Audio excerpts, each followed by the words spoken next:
امام شافعی رحمۃ اللہ علیہ کے استاد ہیں سفیان ابن عیینہ، وہ فرماتے ہیں کل ذکر دعا و کل دعاء ذکر، جو آدمی ذکر میں مشغول رہے گا یہی دعائیں ہیں، جیسے جیسے اللہ کے ہاں اس کی ضرورت ہوگی اللہ وہ نعمتیں عطا کرے گا اور ان مصیبتوں سے نکالے گا، لیکن ہم وقت ذاکر رہنا پڑے گا۔ اور جو شخص زیادہ دعائیں مانگتے ہیں، دعاؤں میں مشغول رہتا ہے، دعا خود اعلیٰ ذکر ہے۔ ذکر سے مراد ہے اللہ کی یاد دہانی، تو جو آدمی اللہم یا رب اے اللہ، تو ذکر تو ہو رہا ہے۔ ترجیح یہ ہے کہ دعا کو ذکر پر فضیلت ہے،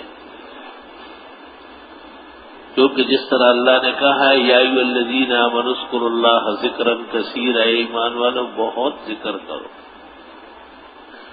نماز ذکر ہے، قرآن ذکر ہے، سنت ذکر ہے، قرآن ذکر ہے، فقہ ذکر ہے، علماء کے مسائل ذکر ہے۔ فاسألوا اہل الذکر ان کنتم لا تعلمون۔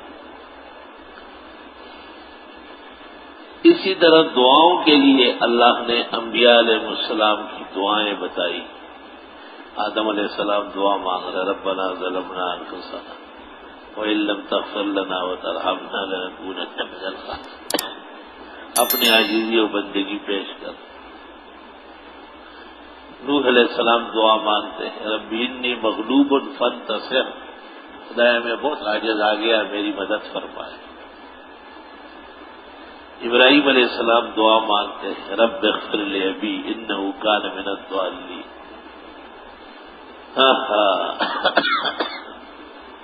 ہر رسول اور نبی دعاؤں پر متوجہ رہے۔ دعا بہت بلند و برتر عمل ہے، بقیہ اعمال اس کے سامنے چھوٹے ہیں۔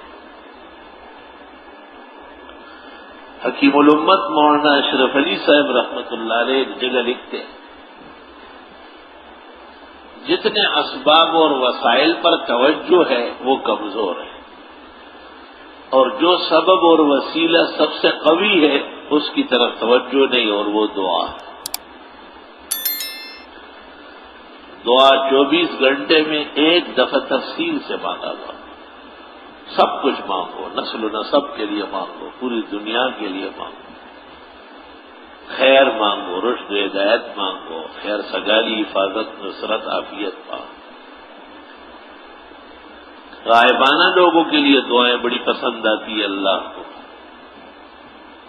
کسی کی برائی تو دعا میں کرنے کی، ایسا نہ ہو کہ وہ درست اور ہم غلط ہو جائے۔ اللہ ہے کہ شریعت کا ہے کہ یہ کافر ہے، یہ زندیق ہے، یہ مرتد ہے، یہ فاسق ہے، شریعت کے فیصلے کے بعد بندے کا کوئی اختیار نہیں، تو لازماً اس کا اتباع کرنا پڑے گا، پھر اس میں شک کرنا گناہ ہے۔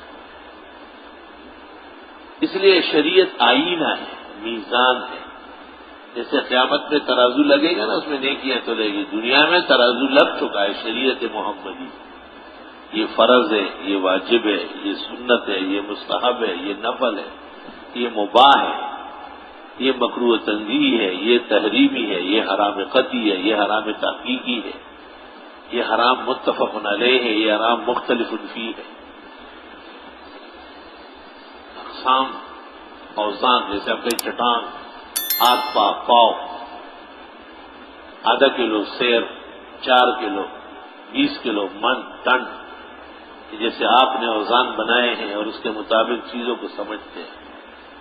شریعت کا آئینہ اور میزان برحق ہے، ہر شخص کو اس کے سامنے سیدھا ہوتا ہے، بس شریعت کو راضی رکھو کس اخلاص سے، کوئی کام کرو، آسمان پہ چڑھو یا نیچے اترو، مگر شریعت کو کہہ دو، اس کے مطابق جھوٹا نہ بنا۔ شریعت نے جھٹلایا تو جہنم کا راستہ سیدھا ہے۔ شریعت نے کہا کہ آپ غلط کر رہے ہیں، سر نیچے کرو، فوراً پیچھے ہٹو۔ شرع لکم من الدین ما وصی بہ نوحا وابراہیم، یہ وہی شرائع ہے جس کی تاکید اللہ کہتے میں نے تمام نبیوں کو اس کا پابند کر لیا تھا۔